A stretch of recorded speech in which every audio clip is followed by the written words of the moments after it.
واتقوا اللہ یعلمکم اللہ، تقوی اختیار کریں گے اللہ آپ کو بدلا دے گا۔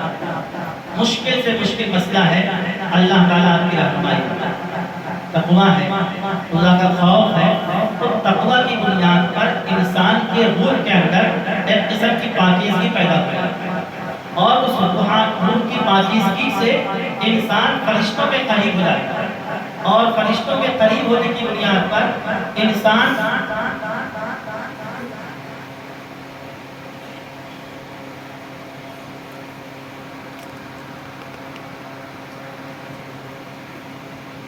تقوی کی بنیاد پر انسان کے اندر ایک قسم کی روحانیت پیدا ہوئی،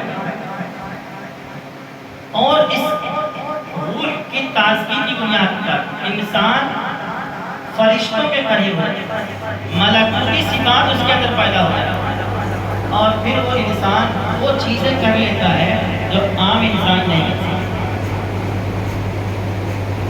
بزرگوں کے ہاتھوں پہ کرامات کا ظہور کیوں ہوتا ہے؟ خرق عادت چیزیں بزرگوں کے ہاتھوں پہ کیوں ہوتی ہے؟ ٹرین سے اتر گئے نماز پڑھنے کے تو ٹرین رک جاتی ہے، کیوں؟ اس لیے کہ ان کا تعلق اللہ تعالیٰ سے گہرا ہونے کی وجہ سے ان کے روح کے اندر وہ قوت پیدا ہو جاتی ہے کہ وہ روح فرشتوں کے روح کے مشابہ ہو جاتا ہے، اور جس طرح فرشتے خرق عادت کام کر لیتے ہیں، ایسے ہی وہ بزرگ اور وہ اللہ والا بھی وہ کام کرتے ہیں۔ جب مفتی کے اندر تقوی کی صفت پیدا ہوگی تو مفتی کے لیے اللہ تعالیٰ راہیں وَمَن يَتَّقِ اللَّهَ يَجْعَلْ لَهُ مَخْرَجًا وَيَرْزُقْهُ مِنْ حَيْثُ لَا يَحْتَسِبُ، لیکن جو شخص اپنے علم پر اعتماد کرتا ہے، وَمَنِ اعْتَمَدَ عَلَىٰ رَأْيِهِ وَذِهْنِهِ فِي دَقَائِقِ الْفِقْهِ وَكُنُوزِهِ، علامہ شامی نے لکھا حقیق بإنزال القرآن ومن لم يجعل الله له نورا فما له من نور، اللہ کی طرف سے اگر اس کی رہنمائی نہیں ہو رہی ہے تو ایسا شخص رسوائی کا لائق ہے، اور جس کو خدائی نور نہ حاصل ہو اس کے لیے کوئی نور نہیں ہے، کوئی راہ نہیں۔ اس لیے یہ ایک اہم چیز ہوتی ہے جس کی طرف ہم توجہ کم کرتے ہیں کہ تقویٰ کی صفت ہمارے اندر پیدا ہونی چاہیے، اور یہ صفت آج سے پیدا ہونی چاہیے۔ ایسا نہیں ہے کہ ہم پڑھ کر کے جب کسی کے مقصد پہ بیٹھ جائیں گے تب ہمارے اندر تقویٰ پیدا ہوگی، تب ہم نمازوں کا اہتمام کریں گے، تب ہم تہجد کا اہتمام کریں گے، تب ہم معاملات کی درستگی کا اہتمام کریں گے، ایسا نہیں۔ اب آپ آئیے جدید مسائل، جدید مسائل میں فتاوی نویسی کا کیا منہج ہوتا ہے؟ جدید مسائل میں فتاوی نویسی کا منہج ظاہر سی بات ہے کہ کوئی نیا طریقہ نہیں ہے، کوئی نیا اسلوب نہیں ہے، آپ کو اپنے انہیں علم پر اور اپنے انہیں کتابوں پر اور اپنے انہیں مطالعے پر اعتماد کرنا ہے، لیکن بہرحال جدید مسائل کا مطلب یہ ہے کہ یہ وہ مسائل ہیں جن کا حل صراحت کے ساتھ ہماری فقہی کتابوں میں اور ہمارے ذخیرے میں موجود نہیں ہے۔ یہ 19ویں اور 20ویں صدی یہاں سے شروع ہوتا ہے جدید کا لفظ، نئے مسائل، اس لیے کہ 19ویں اور 20ویں صدی وہ ہے جہاں سیاسی طور پہ حالات نے کروٹ لی۔ اس سے پہلے خلافت عثمانیہ کا دور تھا اور مسلم حکومتیں غلبے کی حالت میں تھی، اور اس سے پیچھے آپ جتنے دن چلے جائیے جو ہمارے فقہ کے تدوین کا زمانہ ہے وہ سب غلبے کا زمانہ ہے، اور غلبے کی نفسیات الگ ہوتی ہے۔ طاقتور قوموں کا فکر، اس کا ذہن، اس کا مزاج، سوچ کا انداز الگ ہوتا ہے، اور 19ویں صدی میں بلکہ 20ویں صدی کے اندر جب خلافت عثمانیہ ختم ہوئی ہے اور عرب ملکوں کا بندر بانٹ ہوا ہے، وہاں سے مسلمان کمزوری کی طرف آئے،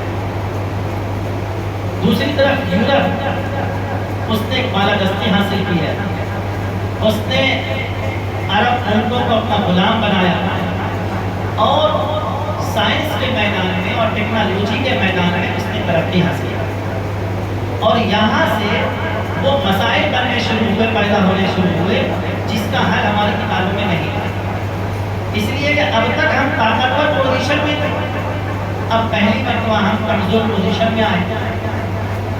یورپ کے ساتھ اور مغرب کے ساتھ ہمارے تعلقات تو بڑھ رہے ہیں، لیکن پہلے جو تعلقات کی نوعیت تھی اب وہ تعلقات کی نوعیت نہیں ہے، اب ایک کمزور ہونے کی حیثیت سے ہماری بات چیت ہو رہی ہے۔ اس زمانے میں انشورنس کا ایک مسئلہ پیدا ہے، انشورنس کو سیکیورٹی بولتے ہیں اور عربی میں اسی سے سبرا کا لفظ بنا تھا۔ یہ پہلا مسئلہ ہوا کہ آپ کہیے کہ انشورنس کا یہ جدید مسائل کی بنیاد ہے۔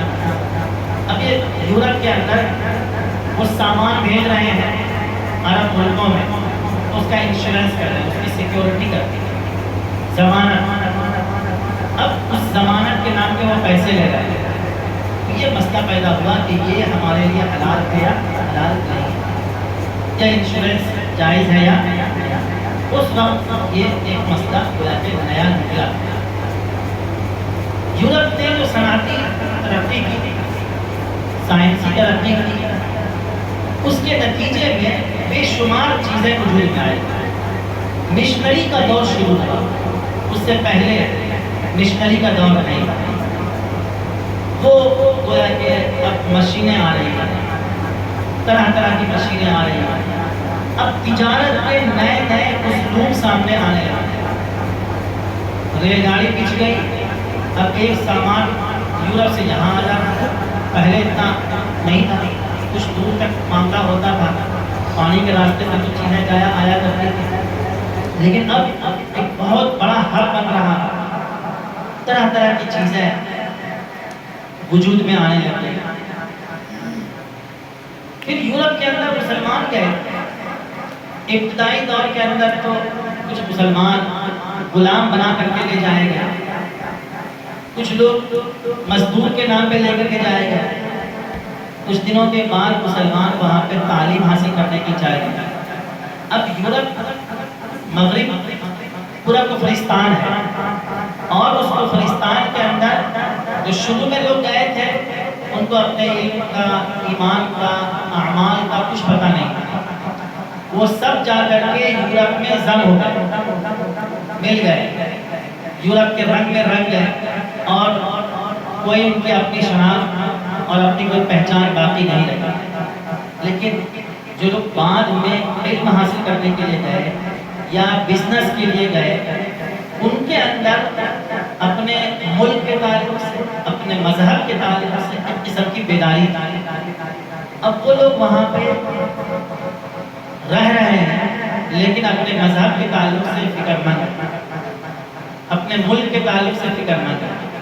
اب وہاں پہ ان کے بچے تعلیم حاصل کر رہے ہیں، اب غیر مسلم ملکوں کے اندر اپنے بچوں کو تعلیم دلانے کا مسئلہ ہے، اب غیر مسلم ملکوں کے اندر بچوں کی شادی کا مسئلہ ہے، غیر مسلم ملکوں کے جو ہوٹل ہیں، عام طور پر ہوٹلوں میں شرابیں بک رہی ہے، دسترخوان پہ شرابیں پروسی جا رہی ہیں، غیر مسلم دوست بن رہے ہیں، ان کے تہواروں میں مبارکبادی کا مسئلہ پیدا ہو رہا ہے، غیر مسلم دوست کی شادی میں جا رہے ہیں جہاں شراب ہے، جہاں پہ خنزیر کا گوشت پروسا جا رہا ہے، طرح طرح کے نئے نئے مسائل ہمارے سامنے آتے ہیں۔ اب ہمارے سامنے ایک چیلنج بن جاتا ہے کہ جدید مسائل کے اندر ہمارے فتاوی نویسی کا منہج کیا ہونا چاہیے۔ یہاں پہ ہمیں چند چیزوں پہ خاص طور پہ توجہ دینے کی ضرورت ہے، کچھ باتیں میں رکھوں گا اور وقت چونکہ زیادہ ہو رہا ہے۔ سب سے پہلی چیز یہ ہے کہ حالات کے بدلنے سے احکام میں تبدیلی ہوتی ہے، تتغیر الاحکام بتغیر الزمان، زمانے کے بدلنے سے، حالات کے بدلنے سے مسائل بدلتے ہیں، احکام بدلتے ہیں، پہلو پر بہت زیادہ توجہ کرنے کی ضرورت ہے، بہت زیادہ اس پہ غور و خوض کرنے کی ضرورت ہے۔ قرآن کریم کے اندر جو مصارف زکوٰۃ بتلائے گئے ہیں ان میں ایک مصرف ہے مؤلفۃ القلوب۔ حضرت عمر رضی اللہ تعالیٰ عنہ نے اپنے زمانے میں مؤلفۃ القلوب کو زکوٰۃ کے مصرف سے نکال دیا۔ یا آپ کہہ سکتے ہیں کہ بالکل ابتدائی زمانے میں اہل صحابہ میں یہ پہلی تبدیلی ہوئی۔ آپ صلی اللہ علیہ وسلم کے زمانے میں بھی بہت مسائل بدلے۔ آپ صلی اللہ علیہ وسلم نے شروع میں قربانی کا گوشت 3 دن سے زیادہ رکھنے سے منع کر دیا۔ پھر بعد میں آپ صلی اللہ علیہ وسلم نے فرمایا کہ میں تو باہری لوگوں کی وجہ سے منع کیا تھا، کلوا وتصدقوا وادخروا، کھاؤ، صدقہ کرو، ذخیرہ کرو۔ حالات بدلے، آپ نے حکم بدل دیا۔ حضرت عمر فاروق رضی اللہ تعالیٰ عنہ نے دیکھی، کہا کہ حضور پاک صلی اللہ علیہ وسلم کے زمانے میں، اسلام کے ابتدائی زمانے میں اسلام کو ضرورت تھی، آج اسلام کو ضرورت نہیں ہے۔ جس کا جی چاہے مسلمان ہو جائے اور جس کا جی چاہے مسلمان نہ ہو۔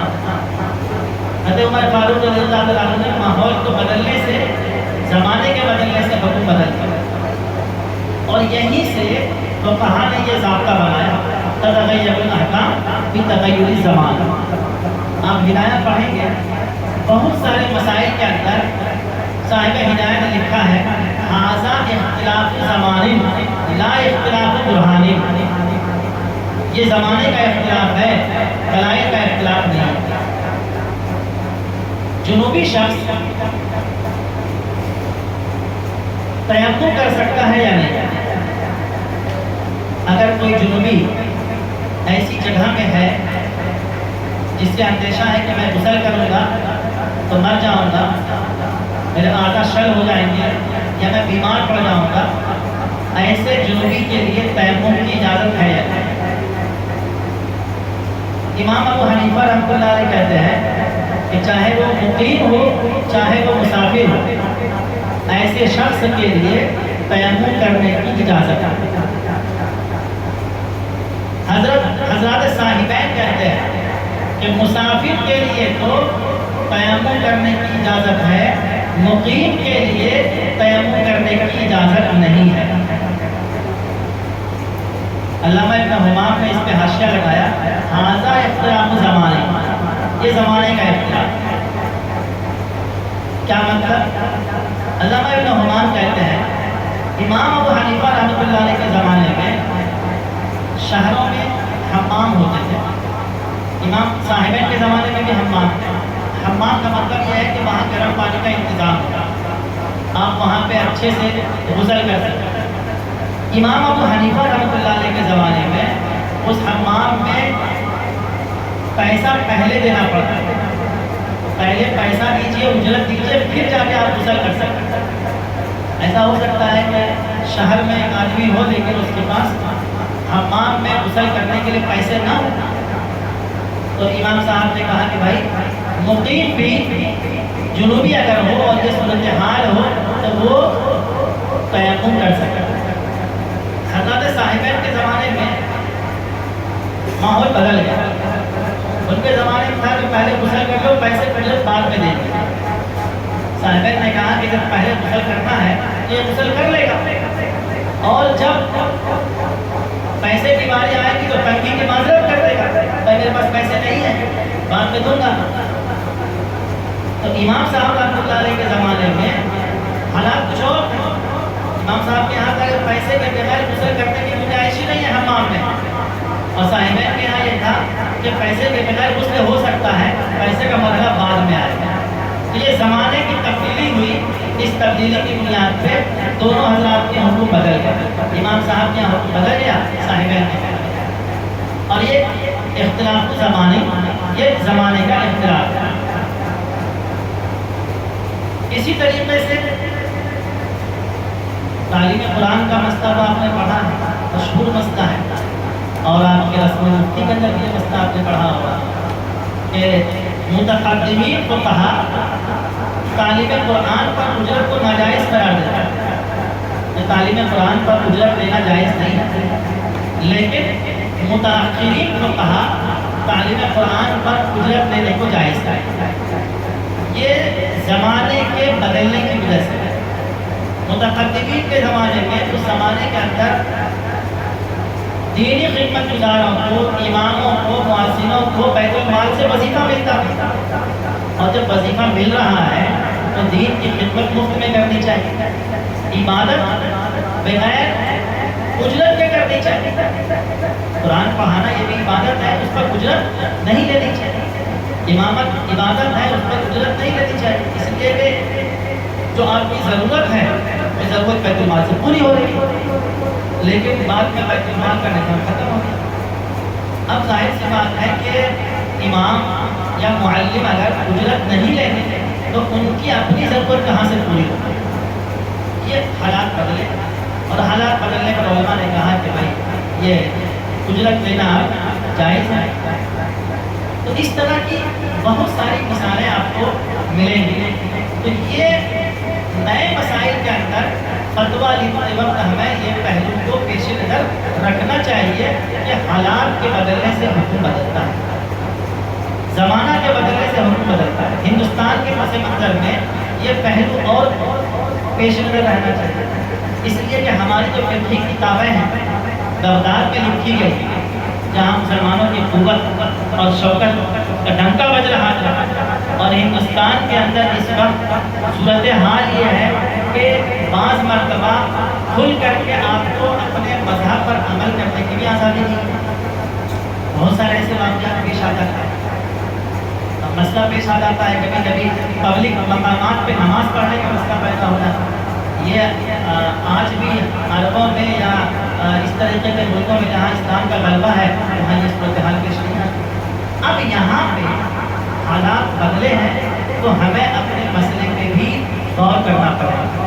مفتی کا یہ کام نہیں ہے کہ انہوں نے دور مختار کو پڑھا اور دور مختار میں ایک مسئلہ لکھا ہوا ہے وہی مسئلہ چپکا دیا آپ کے سامنے، یہ نہیں ہے، بلکہ اس کو دیکھنا پڑے گا کہ یہ جو فتویٰ دور مختار کے اندر ہے یہ کس زمانے میں لکھا ہے، کس ملک میں لکھا ہے، اس ملک کے مسلمانوں کی صورتحال کیا ہے، اور جو مسئلہ ہم سے پوچھا جا رہا ہے ہمارے اس ملک کی صورتحال کیا ہے۔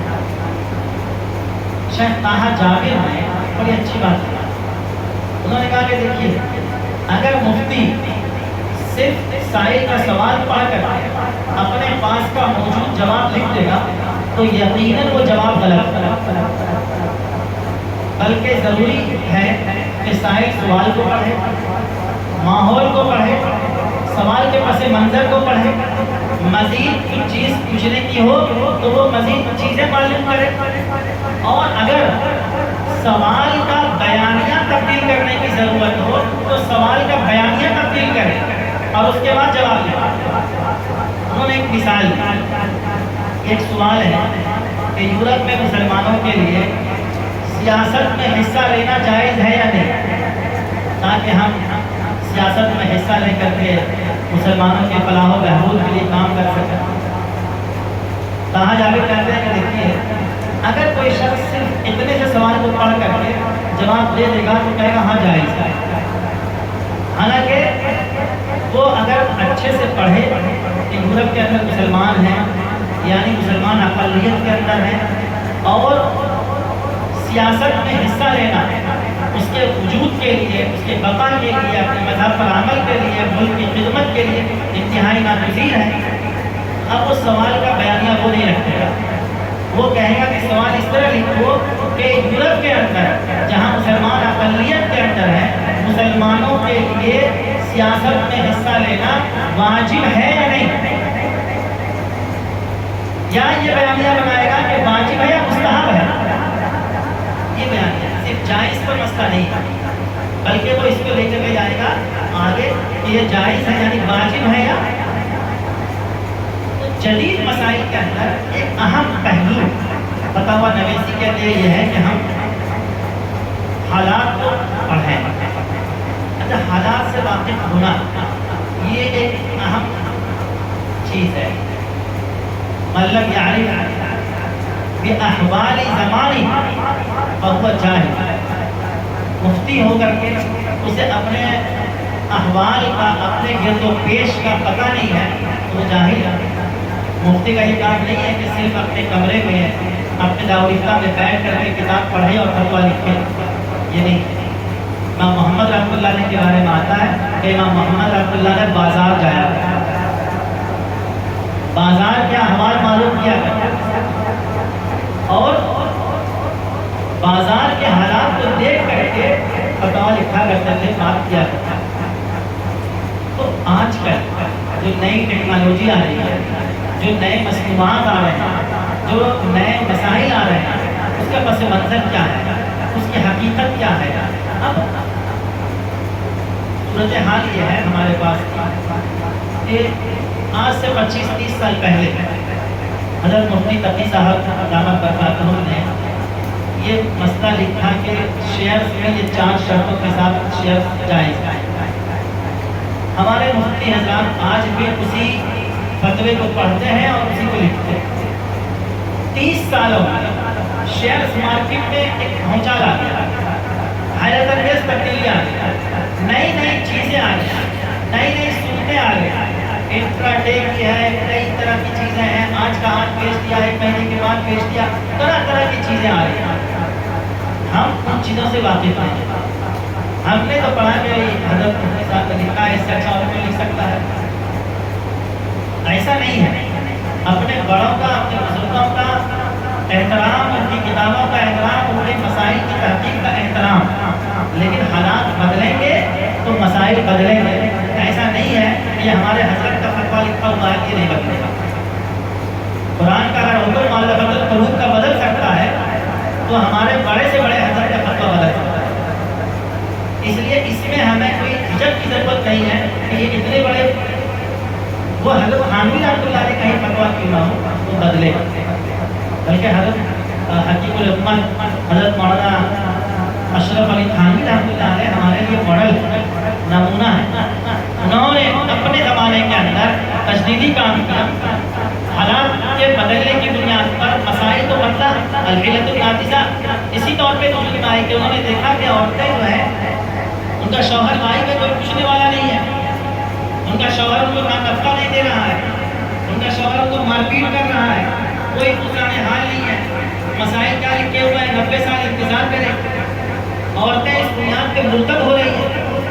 حضرت خانوی رحمۃ اللہ علیہ نے مشورہ کیا اور مشورے کر کے علماء مالکیہ سے اور علماء مدینہ سے مشورہ کیا، کتابت کی اور مالکیہ کے رائے پر فتویٰ دیا، کہتے ہیں حنفی سے عدول کیا، حالات کے بدلنے کی بنیاد پہ، ضرورت کی بنیاد پہ، کہتے ہیں حنفی سے عدول کی جائز ہے۔